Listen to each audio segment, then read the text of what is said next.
विपक्ष बेचैन है और बीजेपी पूरे गाजे बाजे के साथ कह रही है राम लला हम आएंगे। तो इस हफ्ते का ये देश है हमारा, इसी विषय पर व्यूअर्स। इन लोगों का काम मस्जिद मंदिर बनवाना नहीं होता। सभी प्रथा इसी देश में थी तो गलत थी ना? विवाह इसी देश में था, इसी धर्म में था, हटाई गई ना। ठाकुर बनिया पंडित क्यों और आखिर हम सब खंडित क्यों? आप हिंदू पे बता रहे थे, अभी हम मंदिर पे प्रवचन दे रहे थे, दलितों पे प्रवचन दे रहे थे। दुर्भाग्य है कि आप इस देश के कलंक है इस देश का। अगर बाबरी मस्जिद को गुंडे शहीद ना करते, मूर्ति ना रखी जाती तो सुप्रीम कोर्ट बाबरी मस्जिद के चक्कर में पड़े हैं, समतल हो गई है जमीन। नहीं सर, अब रामलला विराजमान हो रहे हैं। आप देख रहे हैं ये देश है हमारा, अमीश देवगन के साथ। नमस्कार व्यूअर्स, मैं हूं अमीश देवगन और आप देख रहे हैं वीकेंड का सबसे भरोसेमंद कार्यक्रम ये देश है हमारा। मंगल भवन अमंगल हारी, यानी सबका मंगल करने वाले, अमंगल को हरने वाले प्रभु श्री राम की प्राण प्रतिष्ठा वाली मंगल घड़ी आ गई है और इसके साथ ही कई विघ्न संतोषी मैदान में कूद गए हैं और इस शुभ घड़ी में एक से बढ़कर एक विषैले शब्द बाणों की झड़ी लगा दी है। कोई कह रहा है कि बीजेपी राम को बेच रही है, तो कोई कह रहा है कि राम के नाम पर बाजार गर्म किया जा रहा है। लेकिन मुद्दा सिर्फ निचले स्तर वाले बयानों का नहीं है। समूचा विपक्ष के कई नेता राम मंदिर के नाम पर क्रेडिट कार्ड लेकर घूम रहे हैं। जो कभी राम मंदिर के खिलाफ बयान देते थे, उनको भी अब राम मंदिर में क्रेडिट चाहिए। कल तक जो राम मंदिर को कोसते थे, वो आज राम नाम की बहती गंगा में डुबकी लगाने के लिए बेचैन है। इन सबको अयोध्या जाने का इनविटेशन भी चाहिए। प्रधानमंत्री मोदी के अयोध्या जाने पर इन्हें बहुत तकलीफ हो रही है। लेकिन बड़ा सवाल यह है कि क्या राम मंदिर के नाम पर विपक्ष की डबल पॉलिटिक्स यानी दोहरी सियासत पूरी तरह से एक्सपोज हो गई है? आज इसी सवाल पर जनता जनार्दन के बीच होगी देश की सबसे बड़ी बहस, यह देश है हमारा में, क्योंकि विपक्ष बेचैन है और बीजेपी पूरे गाजे बाजे के साथ कह रही है राम लला हम आएंगे। तो इस हफ्ते का यह देश है हमारा, इसी विषय पर व्यूअर्स। जय जय सिया राम, सिया राम जय राम, सिया राम जय राम, सिया राम जय राम।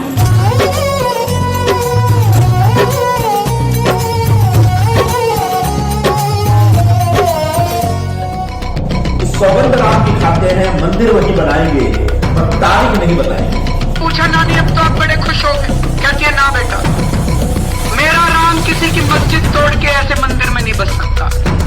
जिस राम मंदिर के लिए आपने इतना योगदान दिया, वो भी बनकर तैयार होने जा रहा है।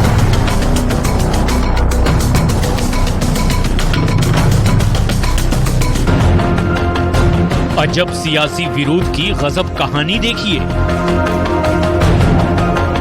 एक वो दौर था जब पूरा विपक्ष बीजेपी को ताने देता था कि मंदिर वहीं बनाएंगे लेकिन तारीख नहीं बताएंगे।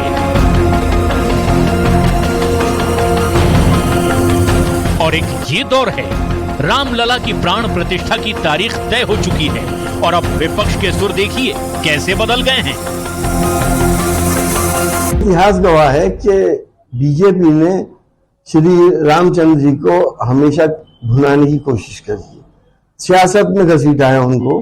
भगवान राम सबके हैं और किसी के पार्टी का बना लेने का मतलब है कि वो धर्म को बेचने के बराबर है। आप मंदिर में बुला के क्या राम को दिखा रहे हैं? हमारा दिल में, हमारा हृदय में राम है, नाम नाम पे राम है। भारतीय जनता पार्टी कभी नहीं चाहती थी राम मंदिर का निर्माण। वो इस मुद्दे पर हर बार वोट चाहती थी। विपक्ष की शिकायत है कि सिर्फ प्रधानमंत्री को ही न्योता क्यों दिया गया, सभी पॉलिटिकल पार्टियों को बुलाना चाहिए था। तो मंदिर ट्रस्ट की तरफ से इसकी वजह भी साफ बता दी गई। प्रधानमंत्री जी को ट्रस्ट ने आमंत्रित किया है। सिर्फ उत्तर प्रदेश के मुख्यमंत्री, क्योंकि उन्हें तो रिसीव करना है, और उत्तर प्रदेश के गवर्नर, इनको दो को छोड़कर और कोई राजनीतिक व्यक्ति उस दिन के बैठक में नहीं होगा। तुष्टीकरण की राजनीति के कारण भगवान राम को काल्पनिक बताने वाली उन सब के लिए जवाब है 22 जनवरी 2024 श्री राम जन्मभूमि अयोध्या। जिन लोगों ने राम मंदिर का विरोध किया है, भगवान श्री राम का विरोध किया है, उनके मन में क्या बीत रही होगी ये उनसे पूछें। ये कुंठित आत्माओं को इतना ही कहेंगे कि भव्य राम मंदिर का जब शुभारंभ हो तो जाकर के वहां पर दर्शन करें और अपनी कुंठा को जो है वो ठीक करके और ठीक ठाक दिमाग से बाहर निकल पाए। सवाल ये है कि जो कहते थे अयोध्या में राम मंदिर नहीं बनना चाहिए, जो तंज भरे अंदाज में तारीख पूछते थे, वो आज इतने हैरान परेशान क्यों हैं?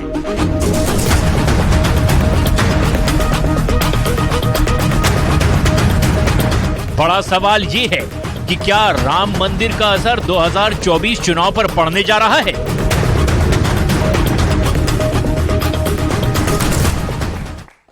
तो बात करने के लिए मेरे साथ आज मौजूद हैं कई दिग्गज मेहमान। मेरे साथ पहले मौजूद है बीजेपी के राष्ट्रीय प्रवक्ता डॉक्टर अजय आलोक।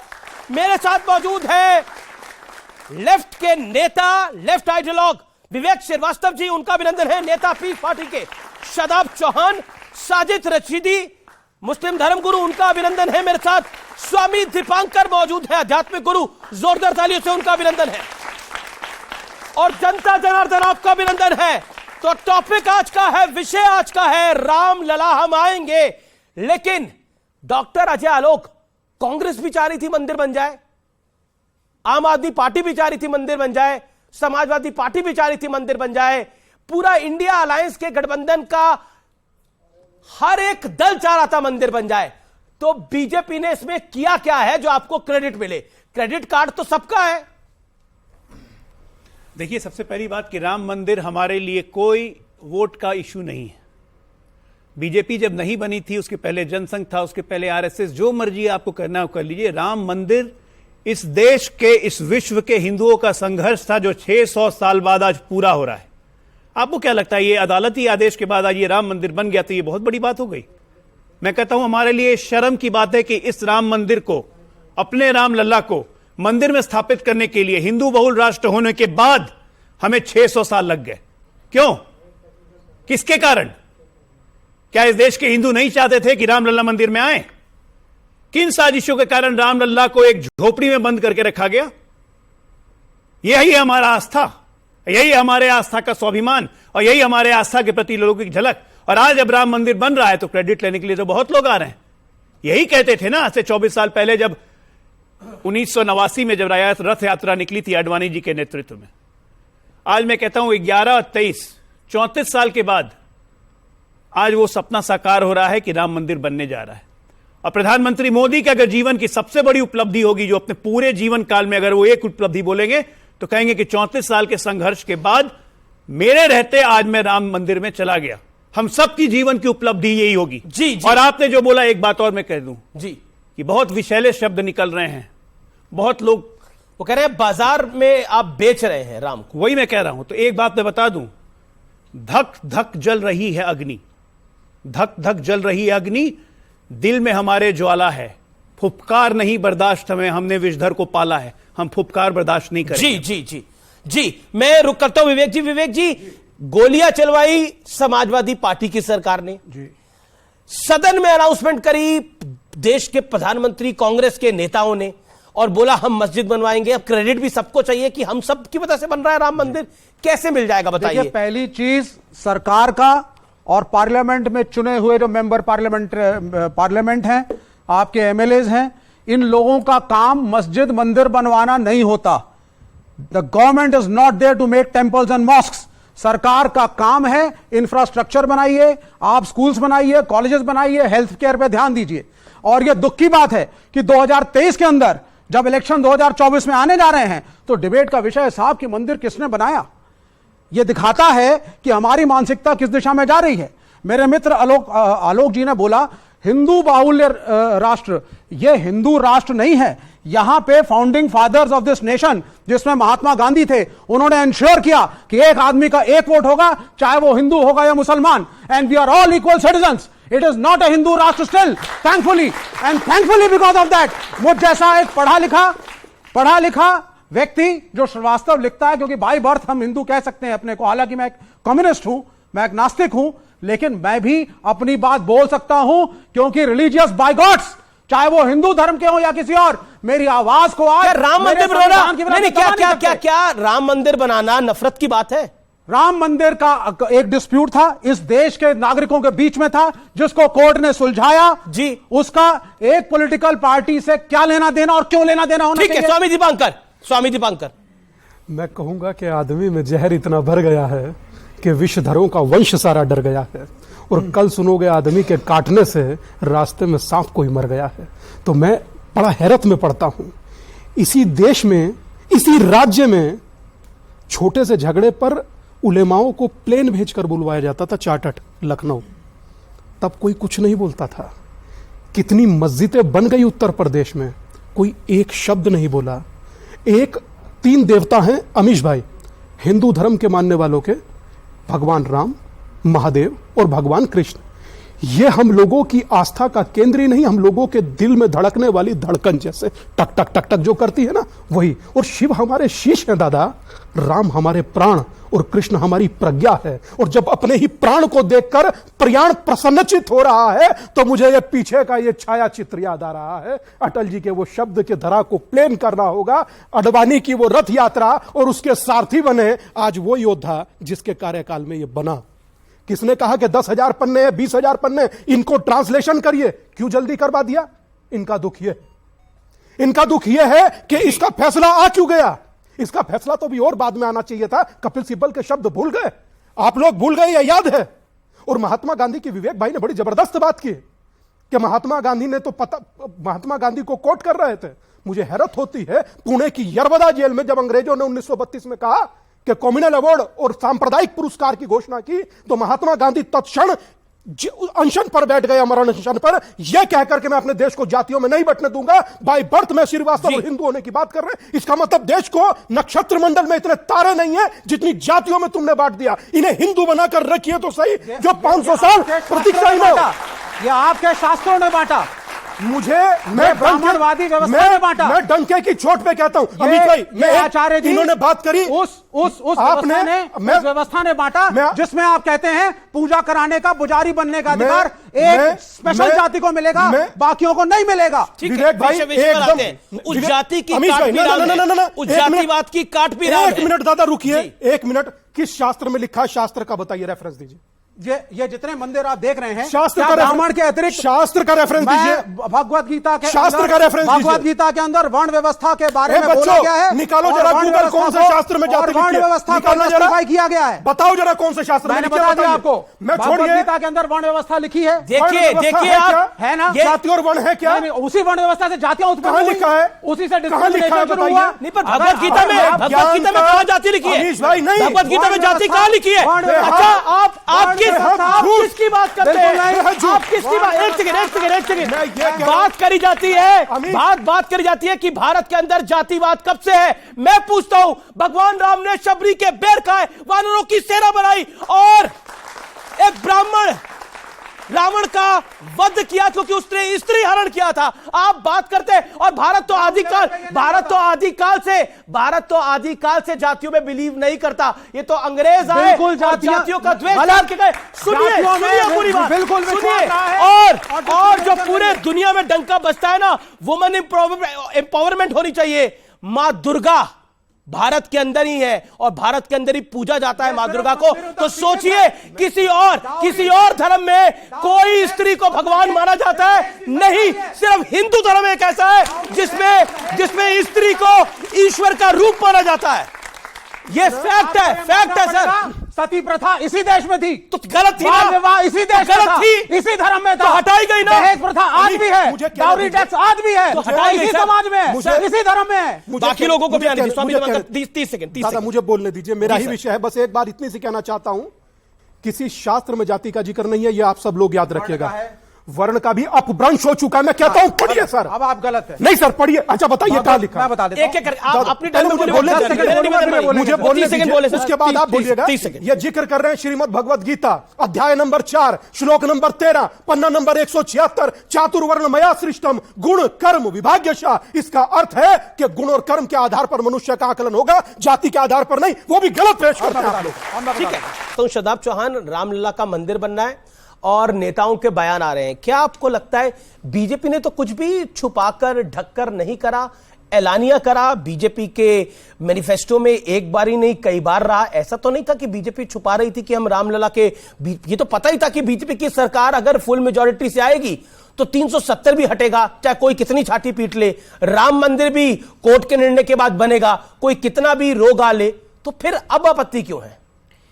देखिए, बीजेपी तो क्लियरली बोलती है कि हमने मंदिर बनवाया, लेकिन सच्चाई एक ये भी है कि जब मूर्ति रखी गई और एफआईआर में लिखा गया कि चोरों की तरह मस्जिद में मूर्ति रखी गई, 1949 में, वो कांग्रेस की सरकार थी। जब बाबरी मस्जिद का ताला खोला गया, वो कांग्रेस की सरकार थी। जब बाबरी मस्जिद को चंद गुंडों ने, दहशतगर्दों ने शहीद किया, वो उस समय भी कांग्रेस की सरकार थी। और आखिरी बात मैं ये बात कहूंगा, ये बार बार क्लेम करते कि हमने किया, तो इसका मतलब यह है कि सुप्रीम कोर्ट का जो फैसला था, क्या आपके दबाव में था? आप ये कहना चाहते हैं क्या तरुण गोगोई साहब को राज्यसभा इसलिए भेजा गया क्योंकि उन्हें आस्था के आधार पर फैसला दिया, न्याय के आधार पर नहीं दिया, इसलिए उनको गिफ्ट किया गया? क्या आप ये क्लेम करना चाहते हैं? तीसरी चीज क्या था? तीसरी चीज तो न्याय क्या है? बिल्कुल बता रहा हूं। न्याय यह था कि सुप्रीम कोर्ट ने कहा कि वहां मंदिर होने का कोई प्रमाण नहीं मिला। कोई प्रमाण नहीं मिला कि वहां मंदिर गिराकर मस्जिद बनाई गई। अच्छा, तो 10 सेकंड, कोई प्रमाण नहीं मिला कि 12वीं सदी से 16वीं सदी तक वहां तक क्या था, जब प्रमाण नहीं था। लेकिन मुसलमानों को जमीन वहां दे दी गई, जब मुसलमानों की या तो कहिए नहीं थी, अगर थी तो अल्टरनेट लैंड क्यों प्रोवाइड करी गई? यह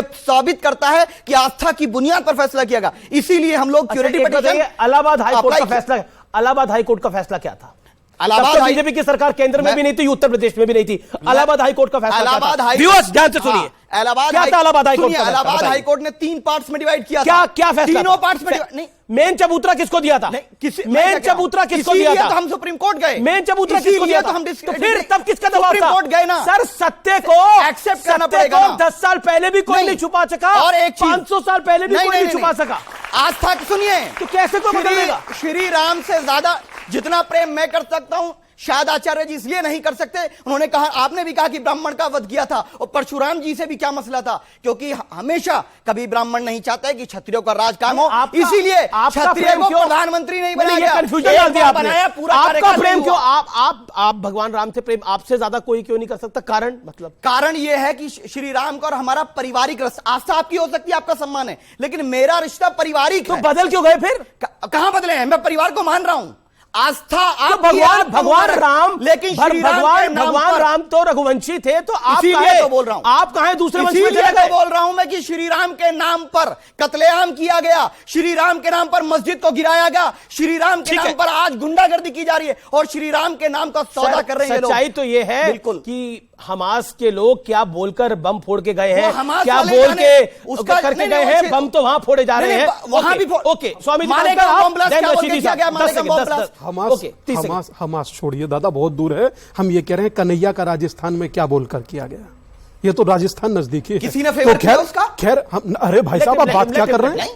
आप बात क्या कर रहे हैं? मैं तो इतना मात्र कहना चाहता हूं, ठीक है आपकी अपनी इच्छा, शुभेच्छा है, मगर इस देश की आस्था को अब शब्द बोलने का इजाजत किसी को नहीं है। और इजाजत क्यों मिलता है आप लोग जानते हैं? इसलिए मिलता है कि हम लोगों को बांट दिया जाता है। राम भद्राचार्य जी हैं तुलसी पीठ के, और उनकी गवाही के बाद ही रामलला विराजमान हो पाए, इसलिए उन्हें शत नमन है। उन्होंने प्रधानमंत्री का आज जब स्वागत कर रहे थे चित्रकूट में, उन्होंने बोला कि मेरे सामने अगर भारत मां खड़ी हो तो मेरा पहला नमस्कार भारत मां को होगा, अगर प्रभु राम और भारत मां खड़ी हो तो मेरा पहला नमस्कार भारत मां को होगा। क्या आपको लगता है रशीदी साहब, जो सवाल है इस समय कि भगवान राम इस देश की वास्तविकता है, भगवान राम इस देश का परिचय है, भगवान राम इस देश की आस्था है, और भगवान राम का भव्य दिव्य मंदिर जब स्वरूप ले चुका है, मंदिर बन रहा है, 22 जनवरी 2024 को प्रधानमंत्री प्राण प्रतिष्ठा करेंगे, तो रोने से क्या होगा? तो बुरा भला बोलने से क्या होगा? तो गाली देने से क्या हो जाएगा? कुछ बदल जाएगा क्या? देखिए, राम के अस्तित्व को कौन नहीं मानता। सैकड़ों साल पहले अल्लामा इकबाल ने इमाम हिंद कहा उनको, इसमें कोई दो राय नहीं है, हर आदमी मानता है। लेकिन जिस राम की बातों को लेकर आप कहते हैं कि साहब राम जी ने शबरी के झूठे बेर खाए जी, ये कौन से राम के वंशज हैं? ये कौन से राम को मानने वाले हैं जो दलित के बेटे को इसलिए मारते हैं कि वो टोंटी से पानी पी ले? विपक्ष के नेता कह रहे हैं कि बीजेपी बेच रही है राम को। ये कौन से राम के वंशज हैं? ये कौन से राम को मानने वाले हैं कि हमारे देश के राष्ट्रपति को मंदिर में जाने ना दिया जाए? किसने मंदिर में नहीं जाने दिया? आपने देखा नहीं? आप देखिए अनदेखी कर रहे हैं। किस अरे कितना बड़ा वाकया, कितना चर्चित। आप किस तरह अनजान बन जाते हैं जरा इस देर में। अब सुनिए मेरी बात पूरी। देश के राष्ट्रपति की बात करें, जिम्मेदारी से मैं बड़ी जिम्मेदारी से करिए बात। बड़ी जिम्मेदारी से कह रहा हूं। और आज भी मैं दावे के साथ कह सकता हूं, प्राइम मिनिस्टर गए हैं, जाएंगे 22 में। क्या देश के राष्ट्रपति को बुलाएंगे? 22 में नहीं, 24 में। 22 तो चला गया। 2024 में 22 जनवरी में, जनवरी 24 जी साल 2024 जी। मैं गलत नहीं हूं। क्या देश के राष्ट्रपति को नियंत्रण देंगे? मैं सिर्फ इतना कहना चाहता हूं, बीजेपी एक मार्केटिंग करने वाली पार्टी है।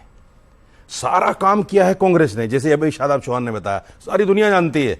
लेकिन कांग्रेस उसकी मार्केटिंग नहीं कर पाई, बीजेपी ने मार्केटिंग कर ली। अब मैं जरा कुछ और उस मार्केटिंग का फायदा उठाकर जिस जज ने उसका फैसला सुना उसको राज्यसभा मतलब आप कह रहे हैं कांग्रेस मार्केटिंग नहीं कर पाई। इनडायरेक्टली आप कह रहे हैं कांग्रेस में अक्ल नहीं है, मतलब यही कह रहे हैं। अगर मार्केटिंग ना करे आदमी, क्या कह रहे हैं आप? अगर कोई मार्केटिंग करने वाला अच्छा ना हो तो बेवकूफ होता है।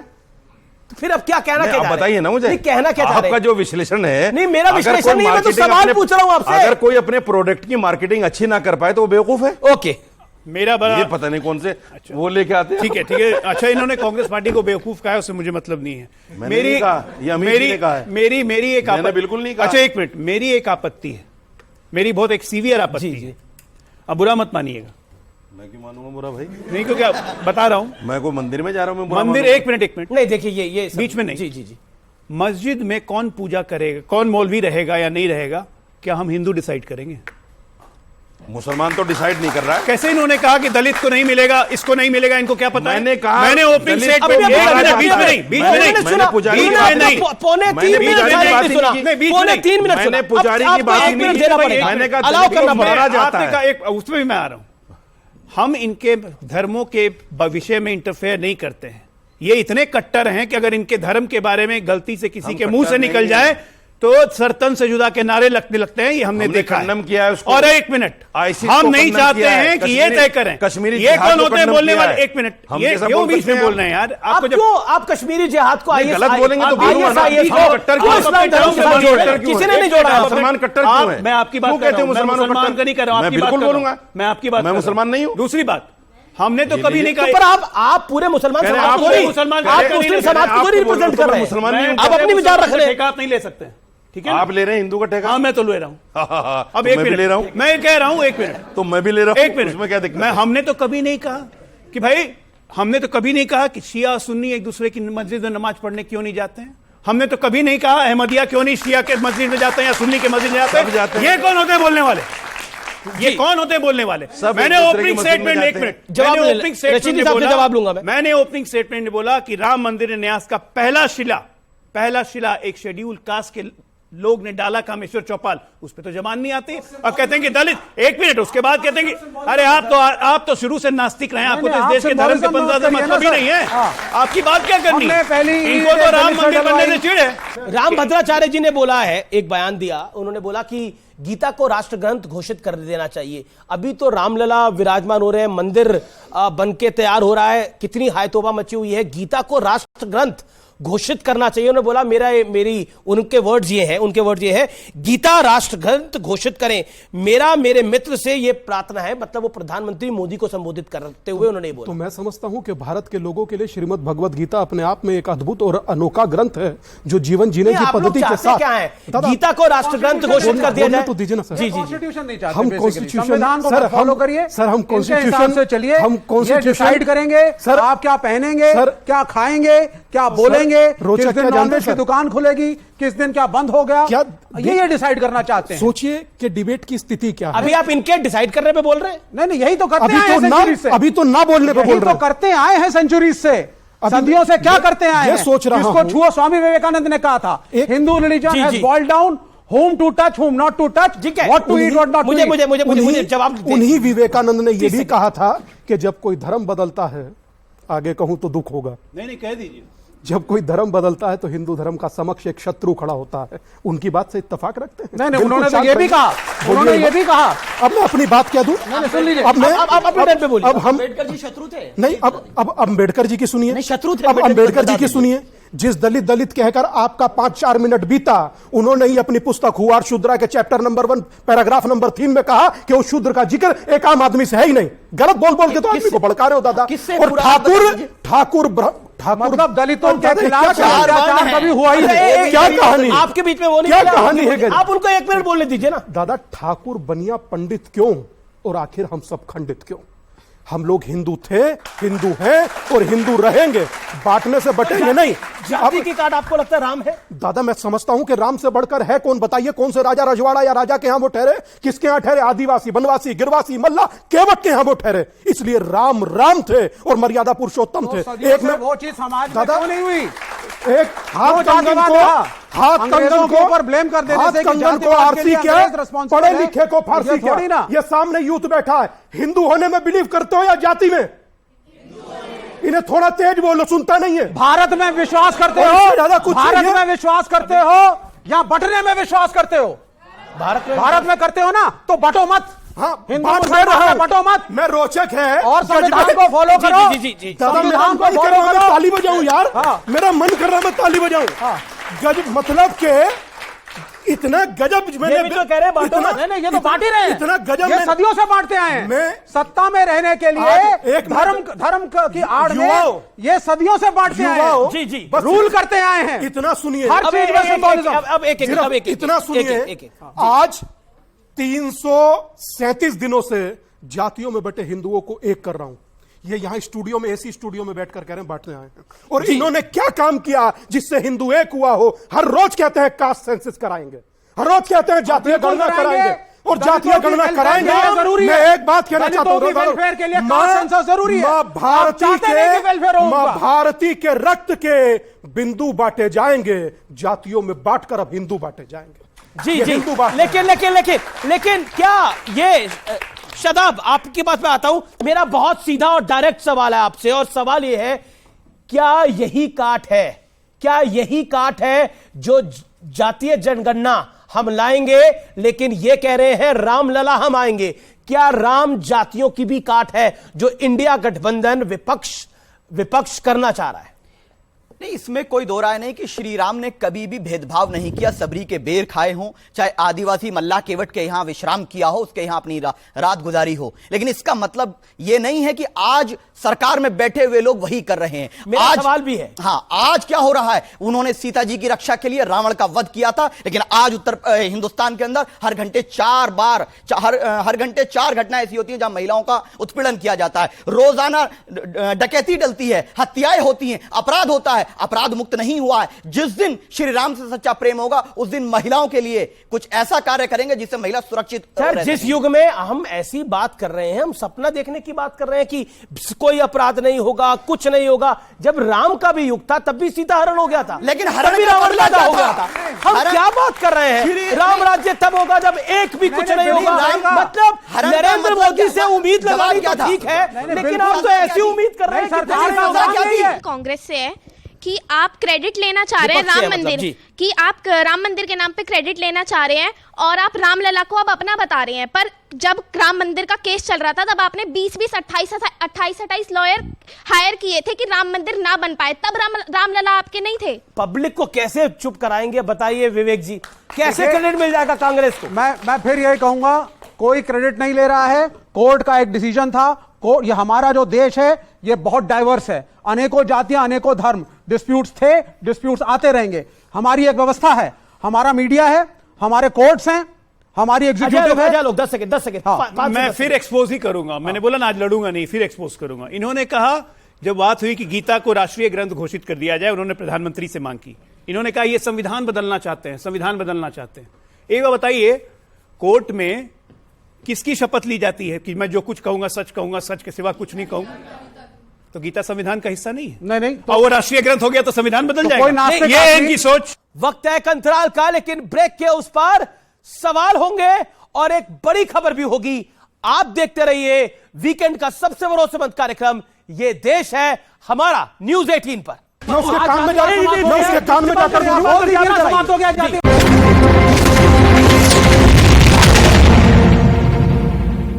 नमस्कार व्यूअर्स, वेलकम बैक। आप देख रहे हैं वीकेंड का सबसे भरोसेमंद कार्यक्रम ये देश है हमारा। और कहा जाता था बीजेपी से, रामलला हम आएंगे, मंदिर वहीं बनाएंगे, लेकिन तिथि नहीं बताएंगे। लेकिन 22 जनवरी की तिथि तय हो गई है। इस दौर में उसकी बात करेंगे। कांग्रेस के वक्ता से सवाल है, विपक्ष से, कि विपक्ष से सवाल है मेरा कि आप अभी तो राम के क्रेडिट की बात करते हैं, लेकिन आप ही ने 2008 में सुप्रीम कोर्ट को कहा था कि राम काल्पनिक है। तो आज आप क्रेडिट की बात कैसे कर सकते हैं जब आपने राम को काल्पनिक माना है? ये कांग्रेस ये जो कोर्ट वाला था, हालांकि आप कांग्रेस के नहीं हैं, लेकिन कांग्रेस को कैसे क्रेडिट मिल जाएगा? आप खुद जानते हैं कांग्रेस ने क्या क्या कर्म करे हैं।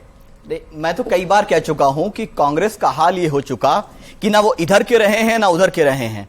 सारा पूरा जो प्रक्रिया है वो कांग्रेस के दौर में हुआ। अगर बाबरी मस्जिद को गुंडे शहीद ना करते, मूर्ति ना रखी जाती, तो सुप्रीम कोर्ट बाबरी मस्जिद के चक्कर में पड़े हैं, समतल हो गई है जमीन। नहीं सर, अब रामलला विराजमान हो रहे हैं। सुन लीजिए, कान को सुन लीजिए।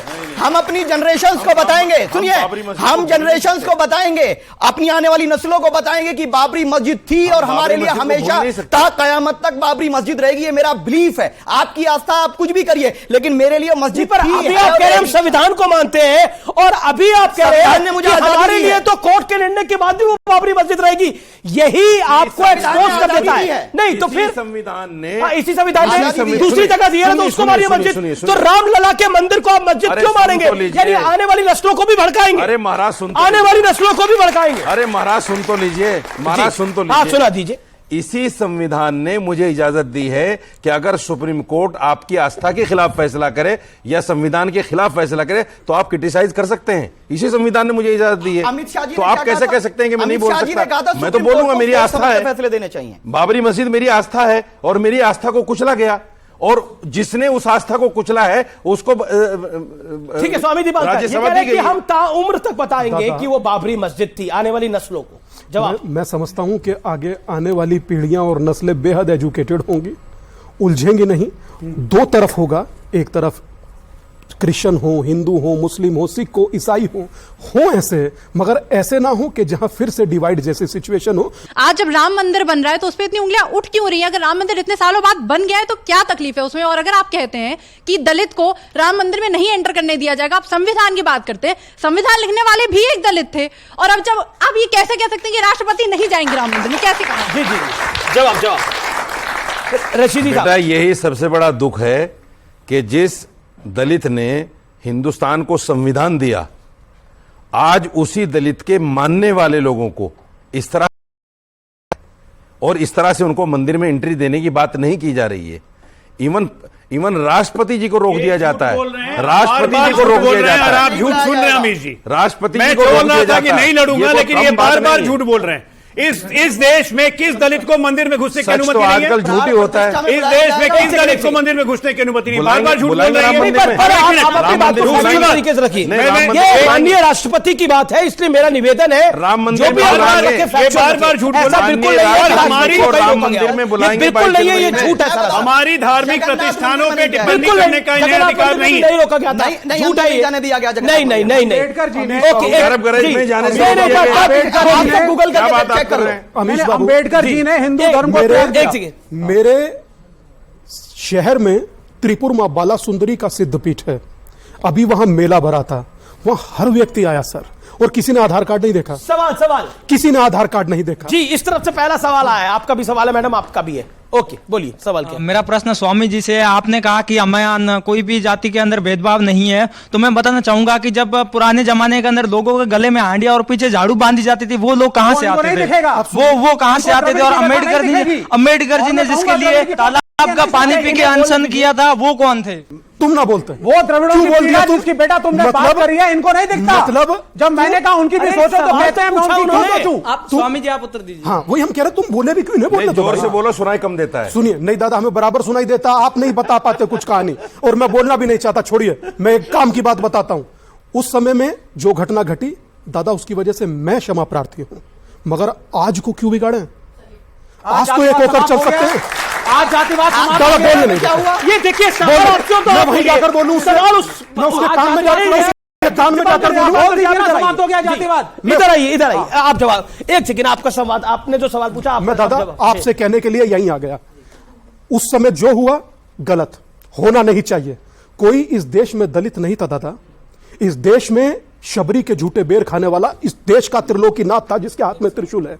मगर फिर भी एक बात कहूंगा कि अगर जो कुछ पूर्व में हुआ, दलित में एक बच्चे, देहरादून में एक बच्चे को अंदर जाने से रोका गया, मैं खुद जाकर के उसे भीतर दर्शन करा कर लाया। मैं एक चीज कह सकता हूं, हम चीजों को सुधार सकते हैं ना, हम सुधार सकते हैं। ये खड़े हैं भाई साहब, इनसे पूछिए हमारे अपने कॉलेजों में काहे हमारे नाम का आरक्षण खत्म कर दिया, 2% तक काहे उड़ा दिए, पूछिए इनसे। और क्या कहकर गए थे डॉक्टर भीमराव अंबेडकर? उनकी एक पुस्तक थी, अंबेडकर जी को आप मानते हैं, जरूर सुनिएगा, उनकी एक पुस्तक थी भारत और पाकिस्तान का विभाजन, उसे पढ़िएगा, आपको इनकी बातें झूठ और आप जब भी बोलेंगे आप यूं हंसने लगेंगे। जी जी जी, बौद्ध धर्म अपनाया था, ये भी बोलिए। ठीक है, सवाल आपका सवाल। सवाल मेरा भी स्वामी जी से ही है। क्या सवाल है? इन्होंने बोला था कि मणिपुर वाली जो महिला का वीडियो लीक हुआ था, उस पे प्रधानमंत्री को इन्होंने 1.5 घंटे बोलते हुए देखा। बिल्किस बानो के अपराधियों को फूल माला पहनाएगी, उस पे प्रधानमंत्री को बोलते हुए आपने कब देखा? नहीं, इनको इंटरेस्ट नहीं है, बताइए मुझे। और दूसरा आप कह रही है कि श्री राम ने शबरी के बेर खाए। मैं भी एक हिंदू हूँ, पर मैं अपने धर्म को लेकर कट्टर नहीं हूँ। मेरा क्वेश्चन ये है कि लक्ष्मण जी ने क्यों नहीं खाए थे, उनके मन में शंका क्यों आई? अब मैं अपनी बात कहूँ, लक्ष्मण सवाल जवाब। ये मैं बड़ा प्रसन्न हूं कि तार्किक प्रश्न है, और इसका उत्तर भी मैं देवी जी तार्किक ही दूंगा। जब राम साथ में हो तो लक्ष्मण की हिम्मत नहीं कि वो एक कदम भी बढ़ा दे, क्योंकि हम किस नहीं, मैं कंप्लीट कर दूं कि हमसे जब पूछा गया कि आप राम लक्ष्मण और भरत शत्रुघ्न की बात करते हैं, वो भी 4 भाई थे, और भी 4 भाई थे, उनकी चर्चा क्यों नहीं करते? हमारे में और उनमें थोड़ा सा फर्क है। हमने पिता के सामने तस्तरी में सजा करके उनकी गर्दन नहीं बेची। बिल्किस बानो पे क्या बोलेंगे? अब बिल्किस बानो पे भी बोल देता हूं दादा। मैं एक चीज कहता हूं, चाहे देश की बेटी कोई हो, उसमें हिंदू और मुस्लिम में कोई फर्क नहीं, बेटी बेटी होती है, सबको उतनी ही पीड़ा होनी चाहिए।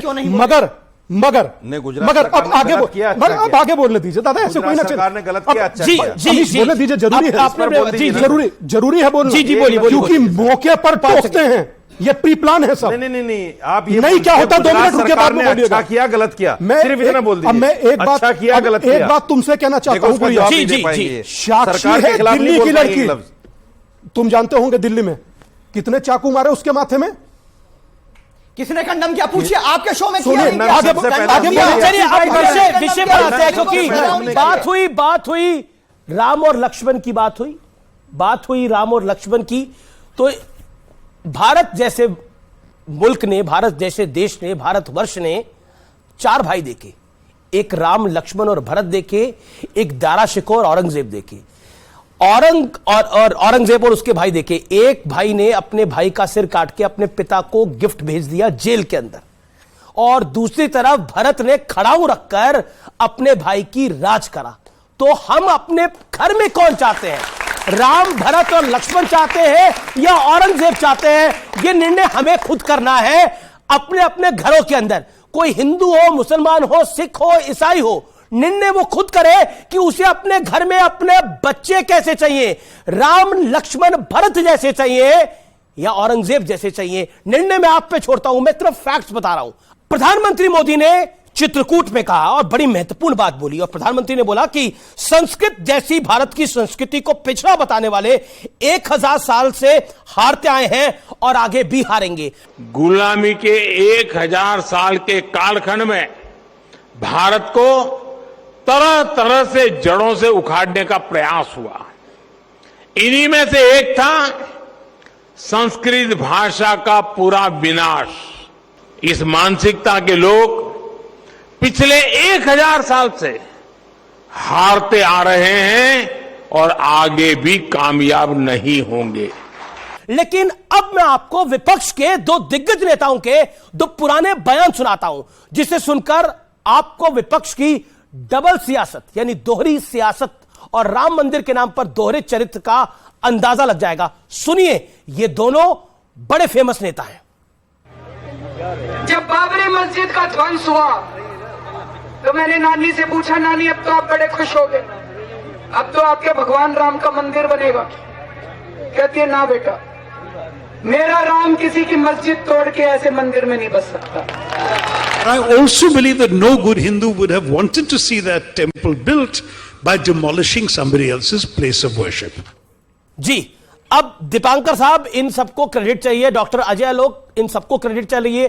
अरविंद केजरीवाल कह रहे थे मेरी नानी को पसंद नहीं आएगा इस तरह का मंदिर जो बनेगा, लेकिन अब तो अरविंद जी भी जाना चाहते हैं, कांग्रेस के नेता भी जाना चाहते हैं, सब जाना चाहते हैं और सब इनविटेशन भी चाहते हैं।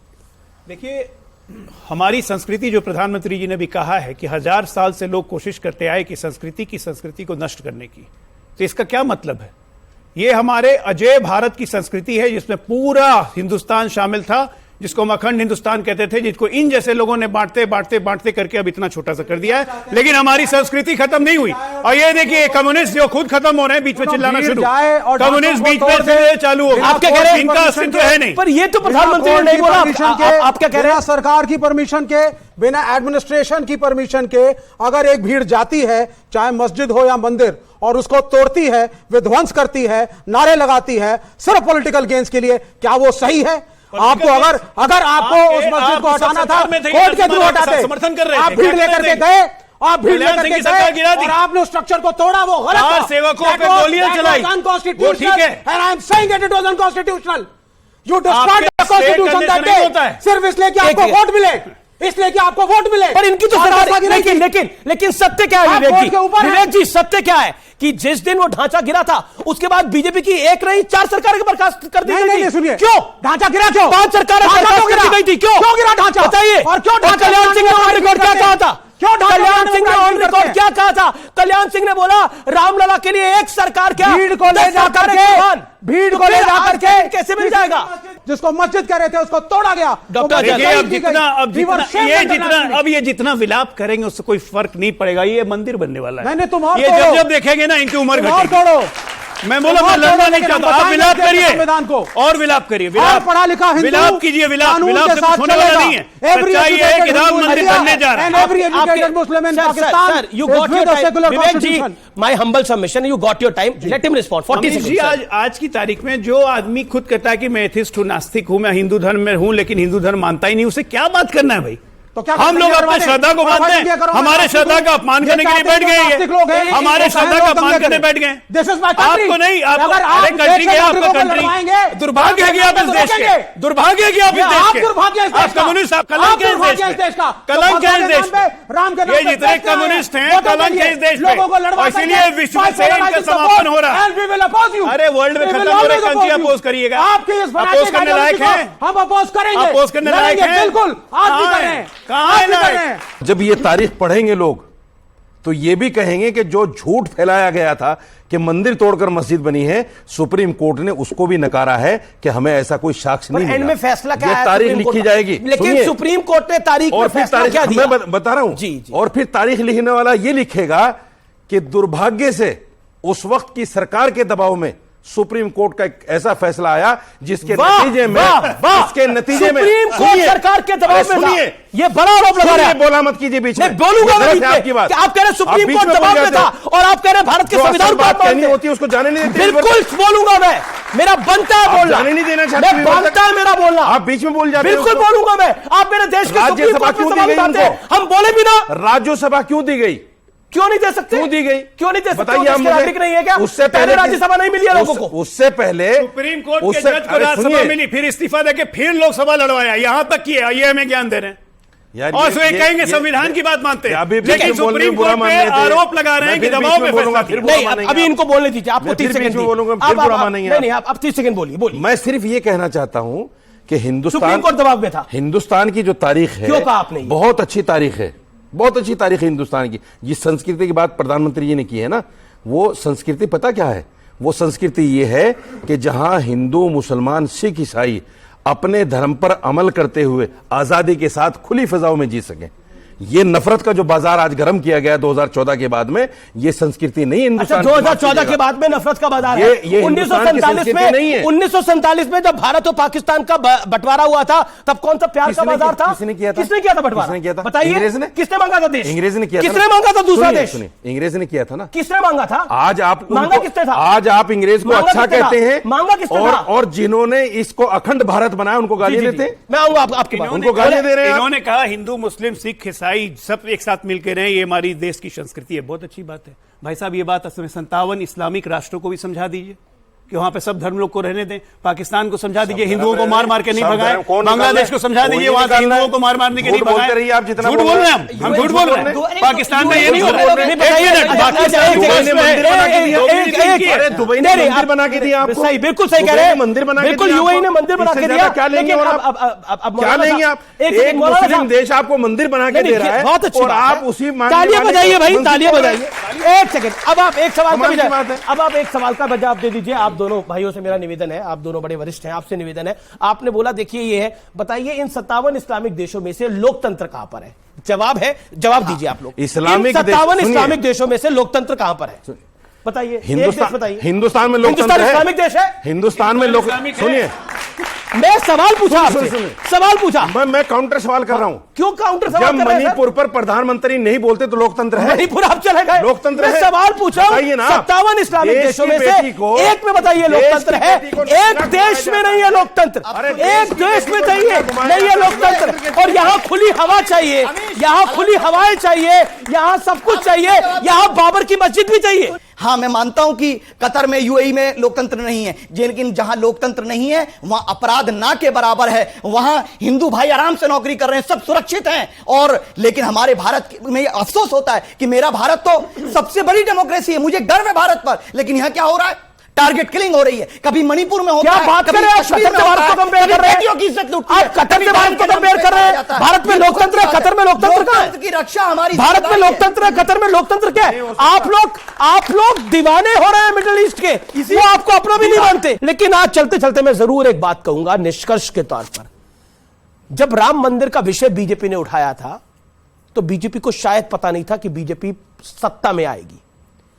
बीजेपी ने अपनी जर्नी 2 सीटों से शुरू करी, 2 से 80 पे गए, 80 से 120 पे गए, 120 से फिर 110 पे आए, फिर 160 पे गए, फिर 180 पे गए, फिर 272-73 पे गए, फिर 303 पे गए।